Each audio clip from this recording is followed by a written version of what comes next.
ஆனால் 2 மாதத்திற்கு முன்பு சட்டமன்றத்திலே இதே முதலமைச்சர் பேசிய நேரத்தில் இதற்கும் 68,000 பேர் அரசு பணிகளுக்கு நாங்கள் நியமனம் பண்ணியிருக்கிறோம். அதுல 32,000 பேர் தற்காலிக பணியாளர்கள், டெம்பரரி. அப்போ இதுதான், இது மருத்துவத்துறையிலும் இதுதான், போக்குவரத்து துறையிலும் இதுதான், மின்சாரத்துறையிலும் இதுதான் நடக்குது. பற்றாக்குறை இருக்குது. அதுல பிரைவேடைசேஷன் செய்வதற்காக இது முன்னோட்டமாக இது கான்ட்ராக்ட்ல கொடுக்கறாங்க. புதுசா எதுவும் சேர்க்கறது கிடையாது. தேர்தலுக்கு முன்பு பெரிய வாக்குறுதி கொடுப்பாங்க. நாங்க பழைய ஓய்வூதியத்தை நாங்க கொடுப்போம், வந்தவுடன் கொடுப்போம், ஒரே வாரத்தில் கையெழுத்து போடுவோம்லாம் சொன்னாங்க. இன்னைக்கு பழைய ஓய்வூதியம் அரசு ஊழியர்களுக்கும் ஆசிரியர்களுக்கும் இல்ல, கிடைக்கல. இவ்வளவு காலமா போராடிட்டு வராங்க. இந்தியாவில் 8 மாநிலங்கள்ல பழைய ஓய்வூதியம் கொடுத்துட்டு இருக்கிறாங்க. தமிழ்நாட்டில் கொடுக்கறதுக்கு இவங்களுக்கு மனசு இல்லை இவங்களுக்கு.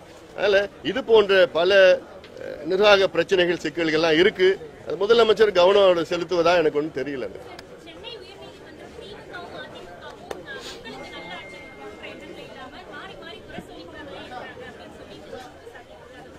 எங்க கருத்து தான் சொல்லியிருக்கிறாங்க. ஏன்னா இப்போ 57 ஆண்டு காலம் இரு கட்சிகளும் ஆட்சி செய்ய வருகிறார்கள். இந்த 57 ஆண்டு காலத்திற்கு பிறகும் சென்னையுடைய நிலையை பாருங்கள். மழை என்ற ஒரு வார்த்தை வந்தவுடன் அடுத்தது அரசு ஊழியர்கள், அரசாங்கம் என்ன செய்யறாங்கன்னா படகுகள் எங்க இருக்குன்னு தேடிட்டு போயிருக்காங்க. 57 ஆண்டுகள் ஆட்சி செய்தோம். இன்னைக்கு சரியான முறையிலே வடிகால் கட்டுமானங்கள் அமைக்காத காரணத்தால் மழை பெய்தால் அடுத்தது போட் எங்கடா இருக்குது, போட் எடுத்துட்டு வாங்க, போட்டை இறக்குங்கன்னு சொல்ற நிலைக்கு நம்ம இருக்கிறோம். அப்போ இதுதான் வளர்ச்சியா? இதுதான் மாடலா, திராவிட மாடலா? எவ்வளவு உலகத்துல எத்தனையோ நாடுகள் இருக்கு. எவ்வளவு மழை பெய்தாலும் அங்க தண்ணி நிக்கிறது தண்ணி, அது நிக்கிறது மட்டும் இல்ல, தண்ணியை சேமிக்கிற தன்மை உள்ள. இப்போ டோக்கியோ எடுத்துக்கங்க. டோக்கியோல எவ்வளவு மழை பெய்ஞ்சாலும் ரோடுக்கு மேலே இருக்காது, அடியில் இருக்கும். அந்த தண்ணி அப்படியே தேக்கி வச்சுக்கிட்டு அதை சேமிச்சு அதை பயன்படுத்துகின்ற தன்மை. ஆனா இங்க எப்படியோ அதெல்லாம் போய் அடிச்சு கிடிச்சு போயிட்டு நின்னு அதனால தண்ணி நிக்கிறதுனால அந்த கொசு மலேரியால இருந்து, ஃபைலேரியால இருந்து எல்லா பிரச்சனையும் காலரால இருந்து அது மாதிரி நிறைய இருக்கு. இன்னும் நம்ம மழை இன்னும் பெய்ய போகுது. வடகிழக்கு இன்னும் தீவிரமா வரப்போகுது. என்ன செய்ய போறாங்க தெரியல எனக்கு.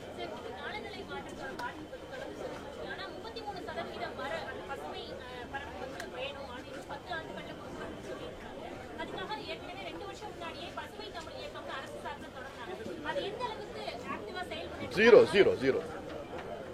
நான் அடிச்சு சொல்லுவேன், ஜீரோ. எதுக்கு? எங்கேயாவது ப்ரூஃப் காமிங்க. அவங்க சொல்றது நாங்க 6.25 கோடி மரங்களை நாங்க நட்டோம். எங்க நட்டீங்க சொல்லுங்க. ஒரு சர்வே எடுங்க, ஆடிட் பண்ணுங்க, ட்ரீ ஆடிட் பண்ணுங்க.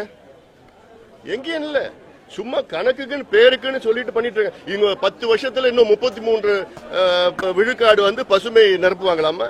நான் சொல்ற யோசனைகள் நடைமுறைப்படுத்துங்க, தானே நடக்கும். அது பசுமை தாயகம், பாட்டாளி மக்கள் சொல்ற எத்தனையோ யோசனைகள், ஆவணங்கள் எங்க கிட்ட இருக்கு. யோசனைகள் அந்த புக்கை படிங்க. அதுல எவ்வளவு யோசனைகள். இப்போ நான் ஒரு உதாரணம் நான் சொல்றேன். சென்னையில பசுமை பூங்காக்கள் அமையுங்க. கோயம்பேடு பேருந்து நிலையம் இருக்கு.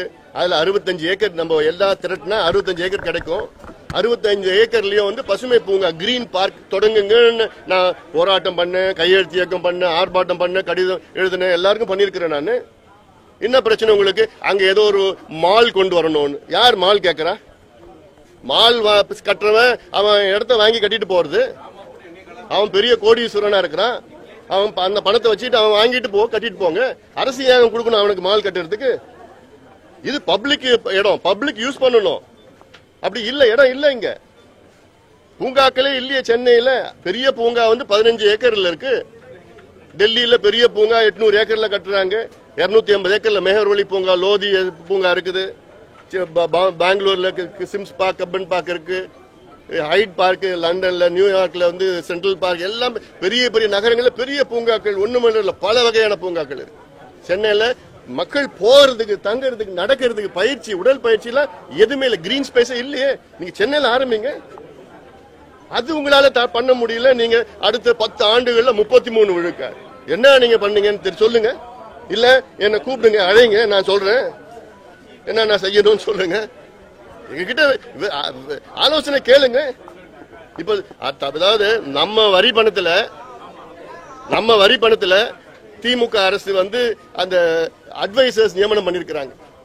கிட்டத்தட்ட 30, 40, 50 லட்சம் ரூபாய் சம்பளம் வாங்கிட்டு இருக்காங்க. ஏன்னா நம்ம வரி பணத்துல சும்மா அவங்க அட்வைஸ் எல்லாம் இல்ல. உட்கார்ந்துட்டு இருக்காங்க, அவ்வளவுதான். அவங்களுக்கு வேண்டிய ஆள் அவங்க கட்சிக்காரங்க, அவங்களுக்கு வேண்டிய ஆள் வச்சுக்கிட்டு பண்ணிட்டு இருக்கிறாங்க எல்லாம். அவன் இதெல்லாம் எங்க போறது? இதெல்லாம் என்ன எவ்வளோ இருக்கு, செய்ய வேண்டியது எவ்வளோ இருக்கு. ஆனா நாங்க நிறைவேற்ற ஆட்சிக்கு வர்றதுக்கு முன்னாடி இவங்க வந்து 550 வாக்குறுதிகள் கொடுத்தாங்க. அதுல இன்னைக்கு கிட்டத்தட்ட ஒரு 490 வாக்குறுதிகளை நிறைவேற்றல. 490 வாக்குறுதி நிறைவேற்றல.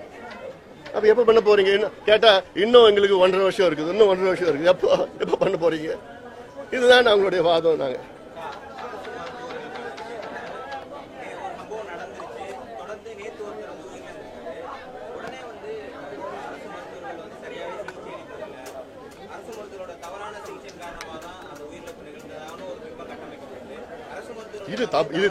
இது நிச்சயமா இது தவறான ஒரு செயல். யாராவது இந்த செய்தியை பரப்புறவங்க தவறா பரப்பிட்டு இருக்க கூடாது. மருத்துவர்கள், அரசு மருத்துவர்களா இருந்தாலும் சரி, தனியார் மருத்துவர்களாலும் சரி, அவங்களுக்கு கடவுளுக்கு நிகரானவர்கள். அவங்களுடைய கட்டமைப்பே வந்து மக்கள் காப்பாத்துறது, மக்களை வந்து அது மிகப்பெரிய ஒரு சேவை. அதுல வந்து யாரும் வேணுமே வந்து இவ்வளவு சிகிச்சை கொடுக்காமையோ அப்படிலாம் இருக்காது. ரொம்ப ஸ்லைட் நெக்லிஜென்ஸ் எங்கேயாவது அங்கங்க இருக்கும், அவ்வளவுதான். ஆனாலும் வந்து நிச்சயமா ஒரு நோயாளி வந்தா முழுமையான எப்படியாவது காப்பாற்றணும்னு எண்ணத்துல தான் எல்லா மருத்துவர்களும் இருக்கிறாங்க. நிச்சயமா அதுல மருத்துவர்களை குறை சொல்றதுக்குலாம் அர்த்தமே கிடையாது.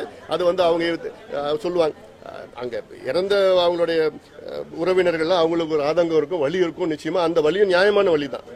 ஏன்னா ஒரு இறந்துட்டாங்கன்னு ஒரு வலி இருக்கும். அந்த வலியில ஏதாவது சொல்லுவாங்க, பேசுவாங்க, எல்லாம் இருக்கு. அதுல ஆய்வு பண்ணி என்கொயரி பண்ணி அந்த என்கொயரியில வந்து ஷார்டேஜஸ் இருக்கான்னு பார்த்துட்டு தான் ஒரு முடிவு வர முடியும். தவிர உடனே யாராவது சொல்றதை வச்சுட்டுலாம் யாரும் முடிவு வரக்கூடாது. அது வந்து ஒரு சென்சேஷனல் ஆக்காதீங்க, தயவுசெய்து சென்சேஷனல் ஆக்காதீங்க.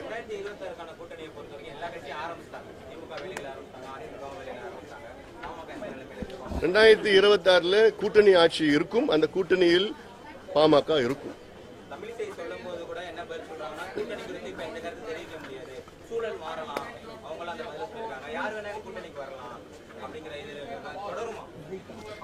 நான் திருப்பி அதை நான் சொன்னது திருப்பி கூட சொல்றேன். நான் 2026 கூட்டணி ஆட்சி இருக்கும்.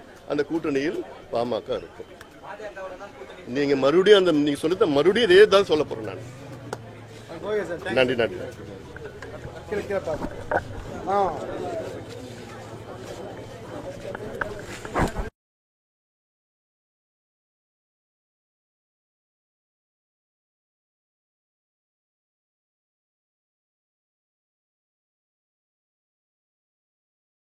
அரங்குகள் வேண்டும், விளையாட்டு கட்டுமானங்கள் வேண்டும். அதாவது இண்டோர் பேட்மிண்டன் ஸ்டேடியம் நமக்கு வேண்டும். மற்ற மாநிலங்களில் அதிக அளவிலே அந்த மாநில தலைநகரில் இண்டோர் பேட்மிண்டன் ஸ்டேடியம் பல ஸ்டேடியங்கள் இருக்கிறது. ஆனால் சென்னையிலே அரசு நடத்துகின்ற இண்டோர் பேட்மிண்டன் ஸ்டேடியம் அந்த அளவுக்கு இல்லை. அதிகமாக ஒரு 4 கோட் தான் இருக்கு. அதுவும் பழுதடைந்து சரியான முறையில் பராமரிப்பு இல்லை.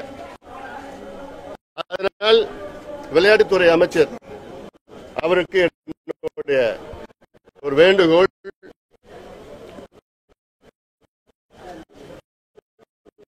ஹைதராபாத்ல கோபிச்சந்த் நடத்துகின்ற ஒரு அகாடமி போட்டு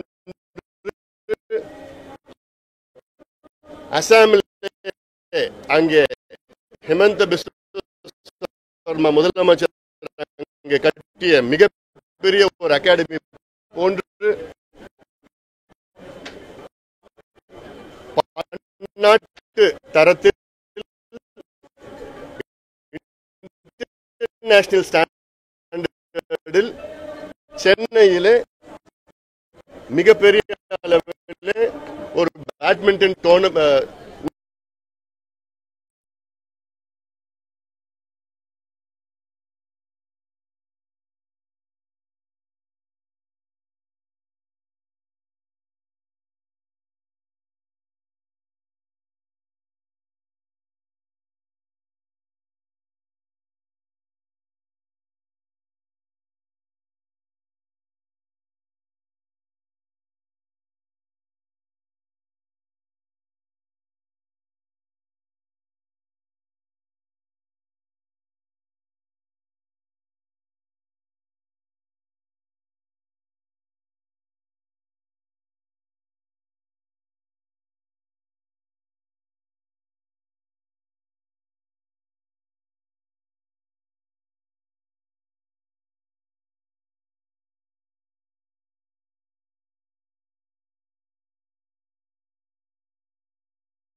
உள் விளையாட்டு அரங்குகள் வேண்டும், விளையாட்டு கட்டுமானங்கள் வேண்டும். அதாவது இண்டோர் பேட்மிண்டன் ஸ்டேடியம் நமக்கு வேண்டும்.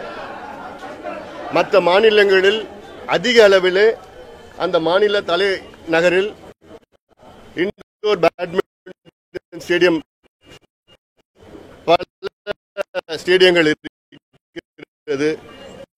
ஆனால் சென்னையிலே அரசு நடத்துகின்ற இண்டோர் பேட்மிண்டன் ஸ்டேடியம்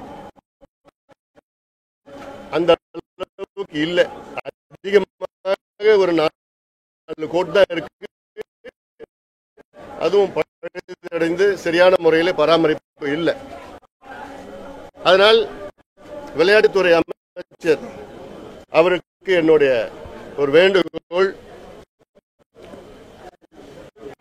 ஹைதராபாத்ல கோபிச்சந்த் நடத்துகின்ற ஒரு அகாடமி போன்று அசாமிலே அங்கே ஹிமந்த பிஸ்வ சர்மா முதலமைச்சர் அங்கே கட்டிய மிகப்பெரிய ஒரு அகாடமி போன்று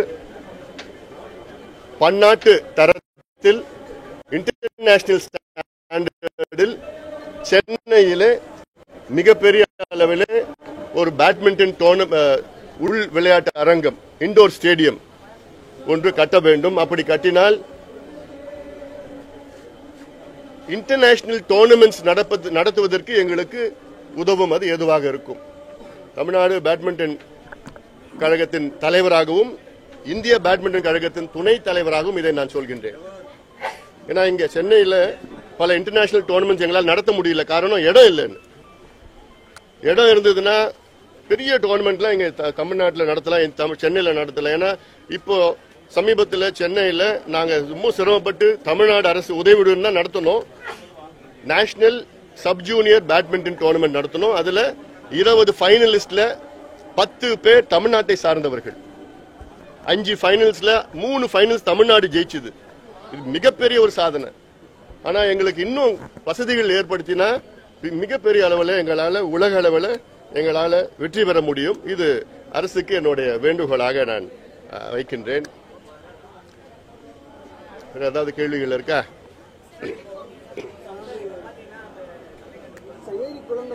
ஒரு நிமிஷம்.